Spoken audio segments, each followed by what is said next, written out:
Hello बच्चों, मैं हूं doctor Zaki Jamal. NCERT line by line series में आपका स्वागत है। और आज की इस वीडियो के अंदर हम पढ़ेंगे menstrual cycle. Human reproduction chapter start किया है। एनसीईआरटी लाइन बाय लाइन अब तक हम male reproductive system, structure of sperm, spermatogenesis, female reproductive system, cut section of the ovary और oogenesis पढ़ चुके हैं। जो सीक्वेंस एनसीईआरटी में दे रखा है उसी सीक्वेंस के अंदर हमने लाइन बाय लाइन एनसीईआरटी को पढ़ा है। प्लेलिस्ट में जाकर NCERT line by line series पर आप क्लिक करेंगे तो आपको एनसीईआरटी के सीक्वेंस में सारी वीडियोस मिल जाएंगी। आज हम शुरू करते हैं मेंस्ट्रुअल साइकिल और देखते हैं कि क्या एनसीईआरटी में समझाया गया है और नीट एग्जाम में इस टॉपिक से कौन कौन से क्वेश्चंस आ चुके हैं। तो शुरू करते हैं कि the reproductive cycle in the female primates, monkey, apps and human being is called menstrual cycle.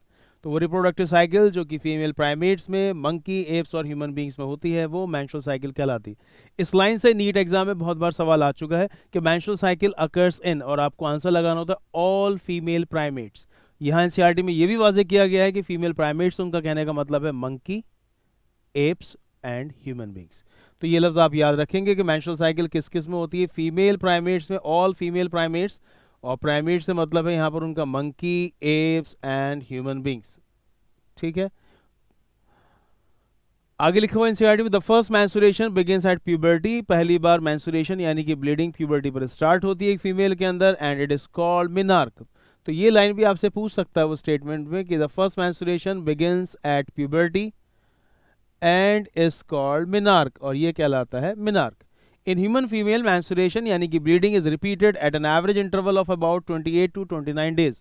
Human females के अंदर ब्लीडिंग हर 28-29 दिन के बाद रिपीट होती रहती है।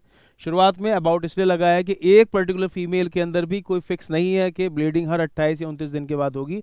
नॉर्मल फिजियोलॉजिकल चेंजेस हैं, थोड़ा बहुत अप डाउन हो सकता है, लेकिन तब भी हमें कॉम्पिटिशन्स के लिए एनसीईआरटी का डेटा याद करना होता है कि अगर हमसे सवाल पूछा जाता है कि मैंसुरेशन ब्लीडिंग कितने दिन के बाद रिपीट होती है, तो आपको आंसर लगाना होगा about 28 to 29 days. And the cycle of events starting from one menstruation till the next one is called menstrual cycle। और यहाँ पर लफ्ज़ menstrual cycle इसलिए बोला जाता है कि कुछ साइक्लिक चेंजेस हर महीने ओवरी में और यूट्रस में होते हैं, और जिसके नतीजे में लास्ट में ब्लीडिंग होती है। जिस दिन ब्लीडिंग होती है उसे फर्स्ट डे menstrual cycle का वैसे मान लिया जाता है। तो एनसीईआरटी में बोला गया है कि द साइकिल ऑफ इवेंट्स, जो ये चेंजेस हैं starting from one mensuration till the next one, जो एक ब्लीडिंग और दूसरी ब्लीडिंग के बीच में होते हैं, ऑफ कोर्स ओवरी यूट्रस की बात चल रही है, is called the menstrual cycle. ठीक है, आगे की बात को समझने से पहले हल्का से इसे देख लेते हैं कि असल में इस टॉपिक में क्या बताया गया है। एक बड़ा खूबसूरत सा डायग्राम एनसीईआरटी में दिया हुआ है और काफ़ी सारी चीज़ें उन्होंने उसके अंदर क्लियर की हैं, और अभी हम पेज चेंज करके उसी डायग्राम के बारे में बात करेंगे। इसको आसान करके ऐसे समझ लेते हैं कि मेंस्ट्रुअल साइकिल 28-29 डेज पर रिपीट होती है, यानी कि हर 28-29 दिन के बाद फीमेल के अंदर ब्लीडिंग होती है। तो हम ये बोलेंगे कि जो साइकिल ऑफ इवेंट्स है, एक ब्लीडिंग से दूसरे ब्लीडिंग के बीच में से कहा जाता है मेंस्ट्रुअल साइकिल, और इसका ड्यूरेशन है तकरीबन 28 to 29 डेज। शुरू के 3 से 5 दिन ब्लीडिंग होती है। सवाल ये पूछा जाता है कि ब्लीडिंग क्यों होती है, तो आपको आंसर लगाना होगा कि ब्लीडिंग होती है due to low level of oestrogen and progesterone. अगर ये सवाल पूछा जाता है कि व्हाई डज मेंस्ट्रुएशन, अगर ब्लीडिंग क्यों होती है, तो आपको आंसर लगाना है due to low level of oestrogen and progesterone. हर महीने फीमेल की बॉडी में एस्ट्रोजन प्रोजेस्टेरोन का लेवल कम हो जाता है, जिसकी वजह से एंडोमेट्रियम की इनर लाइनिंग टूट जाती है और वो अपनी ब्लड वेसल्स के साथ फ्लूइड की शक्ल में वजाइना की थ्रू पास हो जाती है, जिसको ब्लीडिंग या फिर मेंस्ट्रुअल फेज बोला जाता है। तो एनसीईआरटी में वाली बात भी समझाई गई है कि मेंस्ट्रुअल साइकिल में शुरू के 3 से 5 दिन का जो फेज है उसे ब्लीडिंग फेज, मेंस्ट्रुअल फेज या फिर मेंसेस या फिर सिंपली मेंस्ट्रुएशन बोला जाता है। उसके बाद क्या होता है कि 5 से लेके 14 दिन के बीच में, क्योंकि ये बात आपको 10th क्लास से बताई जा रही है कि 28-29 दिन की साइकिल होती है, और generally mid of the cycle में यानी कि अराउंड 14th डे ओवरी से सेकेंडरी oocyte यानी कि ओवम बाहर निकलता है, तो इसे बोला जाता है ओवुलेशन, और इस फेज को बोला जाता है ओवुलेटरी फेज। तो शुरुआत में होता है ब्लीडिंग फेज 3 से 5 दिन का, 14th डे पर ओवुलेशन होता है, इसे ओवुलेटरी फेज बोला जाता है। ब्लीडिंग और ओवुलेटरी फेज के बीच का जो फेज है इसे बोला जाता है प्रोलिफरेटिव फेज या फिर फॉलिक्यूलर फेज। फिर से सुनिए, शुरू के 3 से 5 दिन ब्लीडिंग हुई, आगे 14th डे पे तकरीबन ओवुलेशन हो जाना है, तो ब्लीडिंग और ओवुलेशन के जो बीच का फेज है उसे बोला जाता है फॉलिक्यूलर फेज या प्रोलिफरेटिव फेज। इसे फॉलिक्यूलर फेज क्यों बोला जाता है? इसे फॉलिक्यूलर फेज इसलिए बोला जाता है कि ओवेरियन फॉलिकल का डेवलपमेंट इसी फेज में होता है 5 से 14 दिन के बीच में, यानी तकरीबन 8-9 दिन के अंदर ओवेरियन फॉलिकल्स का डेवलपमेंट हो जाता है। ओवेरियन फॉलिकल्स के डेवलपमेंट से क्या मतलब है? आपको ये बात मालूम है कि जब एक बच्ची प्यूबर्टी में एंटर करती है तो उसके ओवरीज में प्राइमरी फॉलिकल होते हैं, और फिर हर महीने कुछ primary follicle, 7-8 primary follicle Graafian follicle में कन्वर्ट होते हैं। प्राइमरी फॉलिकल से ग्रेफिन फॉलिकल के बीच का सफर ये है कि पहले प्राइमरी फॉलिकल कन्वर्ट होगा सेकेंडरी फॉलिकल में, फिर वो कन्वर्ट होगा टर्शरी फॉलिकल में, और फिर वो कन्वर्ट होगा ग्रेफिन फॉलिकल यानी मैच्योर फॉलिकल। तो ये जो फॉलिकल का डेवलपमेंट है ये प्रोलिफरेटिव फेज, फॉलिकुलर फेज के दौरान ही होता है। ये सवाल ऐसे ही पूछा जाता है कि the development of ovarian follicle occurs during, आपको आंसर लगाना होगा फॉलिकुलर फेज, जिसमें 8 से 9 दिन लगते हैं। एनसीईआरटी में बताया गया है कि फॉलिकल्स के डेवलपमेंट के लिए हार्मोन चाहिए होते हैं LH एंड FSH। आपको याद होगा LH FSH हार्मोन है एंटी पिट्यूटरी के, तो इसका मतलब एंटी पिट्यूटरी इन्वॉल्व है फॉलिकल के डेवलपमेंट में। LH FSH की वजह से फॉलिकल्स का डेवलपमेंट होता है। प्राइमरी फॉलिकल कन्वर्ट होगा ग्रेफिन फॉलिकल में प्रोलिफरेटिव फेज के दौरान या फॉलिकुलर फेज के दौरान, जिसमें 8 से 9 दिन लगते हैं। अगर एक आंसर आपको लगाना हो तो आप आंसर लगाएंगे FSH, LH नहीं लगाएंगे, FSH। फिर क्या होता है कि जब ये ग्रेफिन फॉलिकल पूरा बन जाता है, इसमें तकरीबन 13-14 डे लग जाते हैं, और फिर इसी बीच अचानक फीमेल की बॉडी में LH FSH का लेवल बढ़ जाता है। LH का लेवल कुछ ज़्यादा ही बढ़ जाता है, जिसे बोला जाता है LH सर्ज, और high level of LH Graafian follicle को फोड़ देता है। ग्रेफिन फॉलिकल फूटता है, उसमें से सेकेंडरी साइड बाहर निकल के आता है, इसे बोला जाता है ओवुलेशन। और उसके बाद जो फूटा हुआ Graafian follicle, ruptured Graafian follicle, वो कन्वर्ट हो जाता है कॉर्पस लूटियम में LH की ही वजह से। कॉर्पस लूटियम क्यों बना? क्योंकि अल्लाह ताला ये इंतजाम करवाते हैं कि अगर सेकेंडरी साइड रिलीज हुआ है तो हो सकता है कि सेक्सुअल इंटरकोर्स हो और उसी दौरान फिर प्रेगनेंसी का सीन बन जाए। तो प्रेगनेंसी के लिए सबसे इंपॉर्टेंट हार्मोन है प्रोजेस्टेरॉन, क्योंकि एंडोमेट्रियम जो कि नॉर्मल वाली होती है फीमेल के अंदर, उसको प्रेगनेंसी के दौरान और मोटा किया जाता, तैयार किया जाता इम्प्लांटेशन के लिए।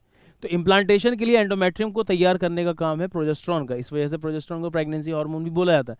तो कॉर्पस लूटियम इसीलिए बना ओवुलेशन के बाद रप्चर्ड ग्रेफिन फॉलिकल से, ताकि एंडोमेट्रियम को इम्प्लांटेशन के लिए तैयार किया जा सके। मैं एक बार फिर से बताता हूँ, 28 से 29 दिन की ये जो साइकिल है कहलाती है मेंस्ट्रुअल साइकिल, जिसमें शुरू के 3 से 5 दिन ब्लीडिंग होती है।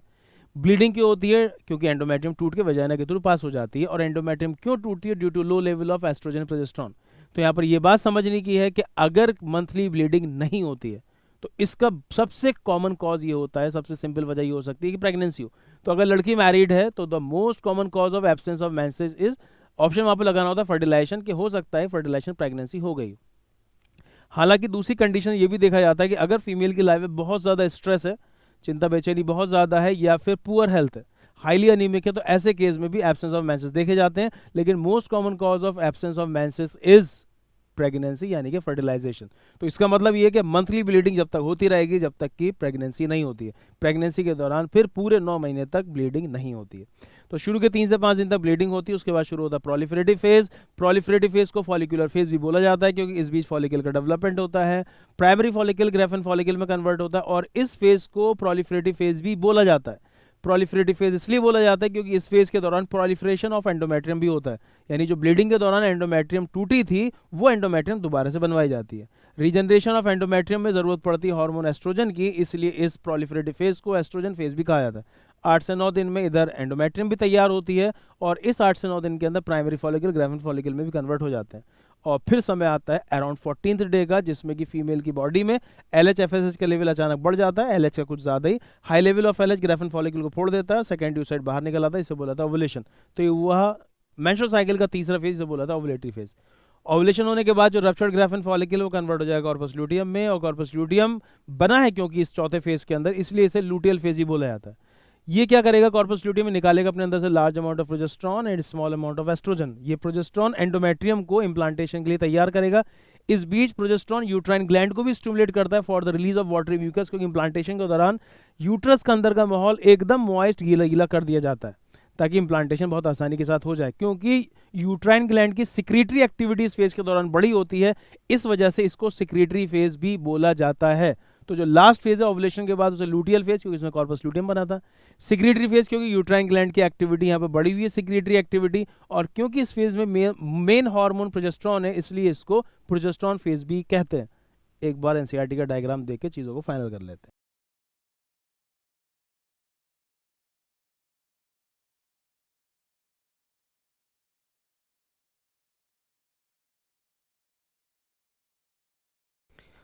देखिए, बड़ी खूबसूरत तरीके से एनसीईआरटी में एक एक चीज़ को यहाँ समझाया गया। बस थोड़ा समझने की बात है कि पूरी मेंस्ट्रुअल साइकिल को हम कह सकते हैं 28-29 दिन का फेज़ है, और इसको हम 4 पार्ट में डिवाइड कर सकते हैं।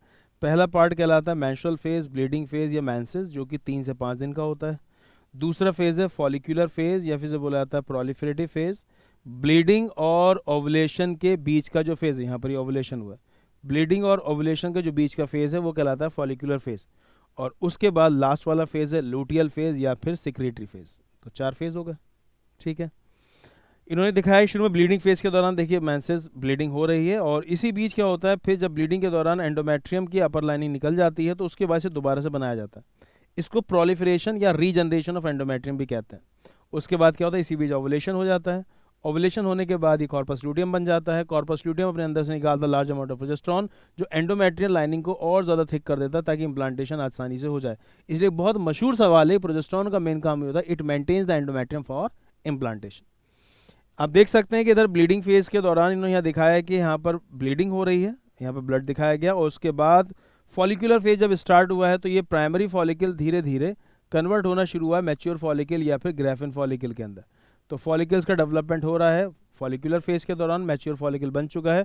और इस बीच फीमेल की बॉडी में LH-FSH का level around mid of the cycle बढ़ जाता है। इन्होंने यहाँ पर ये LH दिखाया हुआ है ऊपर वाला, और ये नीचे वाला पीक FSH का दिखाया। हो सकता है कि वो कंपटीशन में ये हार्मोन्स के लेवल को ही कॉपी पेस्ट कर दें और आपसे पूछें कि इनमें से कौन सा हार्मोन है। तो जिसका पीक ज़्यादा ऊंचा है वो LH है और थोड़ा सा कम ऊंचा वाला FSH है। नीचे 2 पीक दिखा रखे हैं, एस्ट्रोजन के, सिंगल पीक ये प्रोजेस्टेरॉन का। एस्ट्रोजन 2 बार क्यों, इधर शुरुआत में ग्रैनुलोसा सेल्स की वजह से निकल रहा था, बाद में कॉर्पस लूटियम की वजह से निकल रहा होगा, और सिर्फ प्रोजेस्टेरॉन कॉर्पस लूटियम से ही निकलता है, इसलिए जो सिंगल पीक वाला है ये प्रोजेस्टेरॉन। इस तरीके से आप इसे याद कर सकते हैं।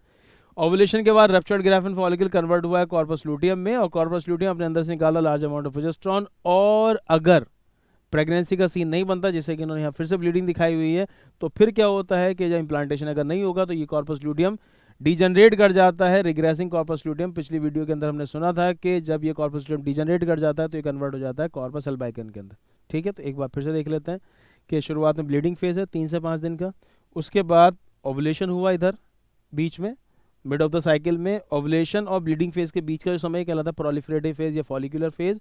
इस बीच 2 चीज़ें होंगी, फॉलिकल का डेवलपमेंट होगा और रीजनरेशन या प्रोलिफरेशन होगा एंडोमेट्रियम का।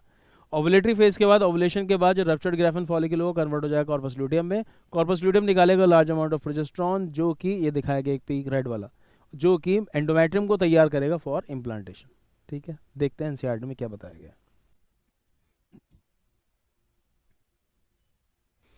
The major event of the menstrual cycle are shown in figure 12.9, जो हमने अभी डायग्राम में देखा था। थोड़ा सा इसे बड़ा कर देता हूँ।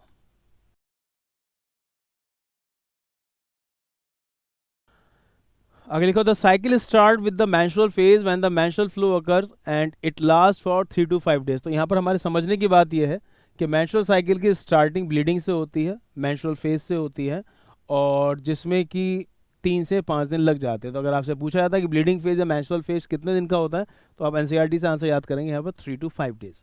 आगे बताया गया, the menstrual flow result due to breakdown of the endometrial lining.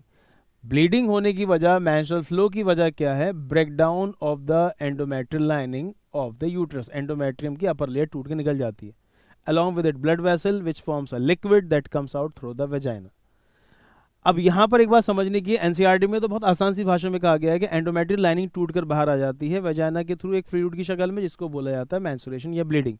Previous year में हार्मोन्स के हिसाब से सवाल पूछा जाता है कि व्हाई डज मेंस्ट्रुएशन अकर, तो आपको आंसर लगाना होता है due to low level of oestrogen and progesterone, ठीक है।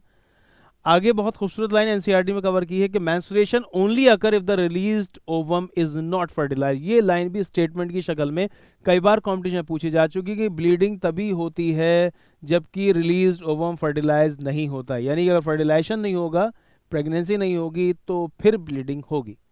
लैक ऑफ मेंस्ट्रुएशन में भी इंडिकेटिव ऑफ प्रेगनेंसी। ये लाइन भी कई बार कॉम्पिटिशन में पूछी जा चुकी है, अगर ब्लीडिंग नहीं हो रही है, लैक ऑफ मेंस्ट्रुएशन में भी इंडिकेटिव ऑफ प्रेगनेंसी, तो हो सकता है प्रेगनेंसी हो।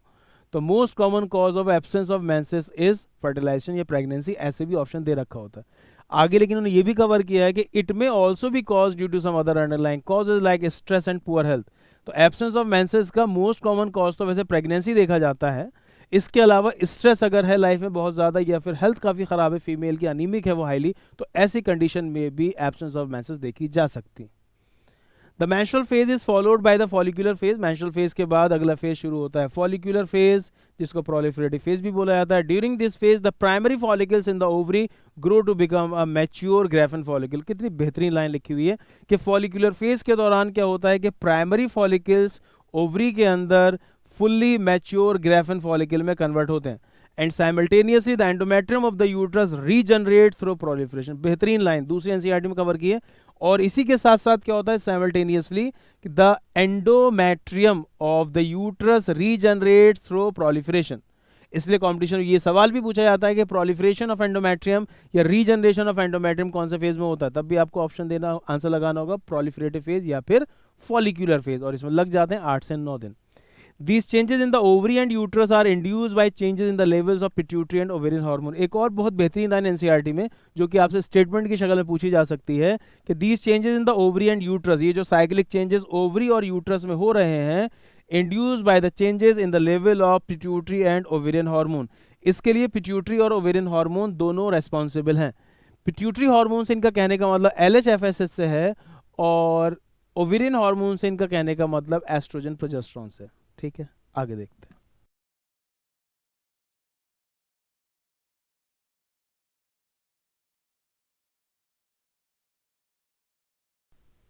The secretion of gonadotropins LHFSH increases gradually during the follicular phase. एक और बड़ी खूबसूरत लाइन एनसीईआरटी से कि the secretion of gonadotropins मतलब कि LHFSH increases gradually, धीरे धीरे बढ़ते हैं during the follicular phase, follicular phase के दौरान. तो ये सवाल आपसे पूछा जा सकता है कि the secretion of gonadotropins increases gradually during, तो आपको आंसर लगाना होगा follicular phase. And stimulate follicular development as well as secretion of estrogens by the growing follicle.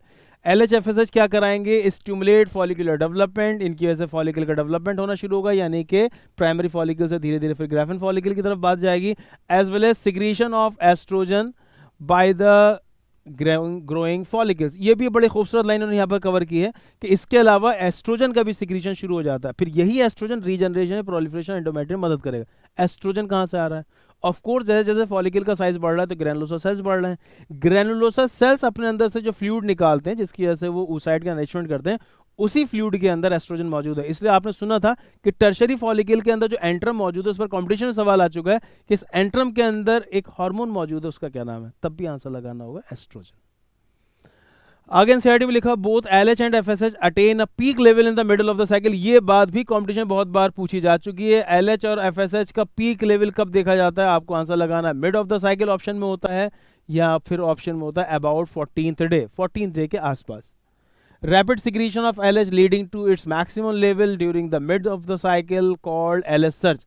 और अचानक ये जो LH का लेवल बहुत ज़्यादा बढ़ जाता है, इसे LH सर्ज बोला जाता है. वैसे LH सर्ज के लिए यही एस्ट्रोजन रेस्पॉन्सिबल, ये जाके स्टिमुलेट करता है एंटी पिट्यूटरी को, और फिर LH का लेवल और ज़्यादा बढ़ जाता है, इसको बोला जाता है LH सर्ज. आगे लिखा हुआ है कि LH surge induces rupture of the Graafian follicle, और जब LH का लेवल बहुत ज़्यादा बढ़ जाता है ये करा देता है rupturing of the Graafian follicle and thereby the release of the ovum ovulation, और इसी की वजह से ओवुलेशन होता है, यानी कि सेकेंड oocyte रिलीज होता है. द ओवुलेशन या ovulatory phase is followed by the luteal phase. Ovulatory phase के बाद फिर शुरू होगा लुटियल फेज, जिसे सेक्रेटरी फेज भी कहते हैं, during which the remaining parts of the Graafian follicle transform as the corpus luteum. तो इसको लुटियल फेज, लास्ट वाले फेज को इसीलिए बोला जाता है क्योंकि इस दौरान कॉर्पस लुटियम का फॉर्मेशन होगा, जैसे कि आपने डायग्राम में भी देखा था. The corpus luteum secrete large amount of progesterone. बहुत ही शानदार लाइन, बहुत बार ये सवाल आ चुका है कि the corpus luteum secrete large amount of progesterone. हालांकि PYQ में साथ में ये भी दे रखा होता है and small amount of oestrogen. NCERT ने सिर्फ कवर किया large amount of progesterone which is essential for the maintenance of endometrium. कितनी बेहतरीन लाइन है, इन्होंने पूरी बात यहाँ बताई है कि मेंटेनेंस ऑफ एंडोमेट्रियम के लिए, यानी एंडोमेट्रियम को और ज़्यादा मोटा करना है ताकि इम्प्लांटेशन हो सके. Maintenance of the endometrium for implantation कौन तैयार करेगा? प्रोजेस्टेरोन. और ये प्रोजेस्टेरोन कहाँ से आएगा? कॉर्पस लुटियम से. Such an endometrium is necessary for implantation of the fertilised ovum and other events of pregnancy. तो पूरी बात यहाँ पर एनसीईआरटी में बता दी गई है कि maintenance of endometrium for implantation कौन कराता है? प्रोजेस्टेरोन. और ये प्रोजेस्टेरोन यहाँ पर किसकी वजह से रिलीज हो रहा है? तो आप बोलेंगे corpus luteum during luteal phase. During pregnancy all events of the menstrual cycle stop and there is no menstruation. ये लाइन भी कई बार कॉम्पिटिशन में पूछी जा चुकी है कि प्रेगनेंसी के दौरान all the events of menstrual cycle stop हो जाते हैं और कोई ब्लीडिंग नहीं होती है. During pregnancy all the events of menstrual cycle stops and there is no menstruation, और बल्कि प्रेगनेंसी के दौरान अगर थोड़ी बहुत ब्लीडिंग हो जाए तो वो काफ़ी अशुभ समझा जाता है, क्योंकि इसमें हो सकता है कि स्पॉन्टेनियस अबॉर्शन के चांसेस हो। तो इसमें फ़ौरन फीमेल डॉक्टर को दिखाना होता है अपनी, और वो अल्ट्रासाउंड करके फीटल हार्ट बीट देखती है। आगे क्लास के अंदर पढ़ेंगे, जैसे जब बच्चे की प्रेगनेंसी की एज जब 1 मंथ हो जाती है तो फिर बच्चे का फीटल हार्ट साउंड सुनाई देने लगता है। तो अगर कभी भी प्रेगनेंसी के दौरान ब्लीडिंग होती है तो बहुत इंपॉर्टेंट होता है fetal heart beat. Fetal heart beat से फिर चेक किया जाएगा कि प्रेगनेंसी अभी है बाकी या नहीं है। खैर आगे देखते हैं।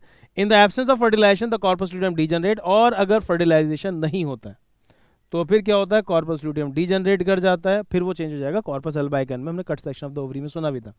This causes disintegration of the endometrium leading to menstruation. इस बीच जैसे ही कॉर्पस ल्यूटियम डीजनरेट करेगा प्रोजेस्टेरॉन लेवल डाउन होने लगेगा, जिसकी वजह से क्या होगा, एंडोमेट्रियम टूटने लगेगी और फिर मैंसुरेशन ब्लीडिंग होने लगी, मार्किंग अ न्यू साइकिल। इसकी वजह से फिर एक नई साइकिल शुरू हो जाएगी, ठीक है ना।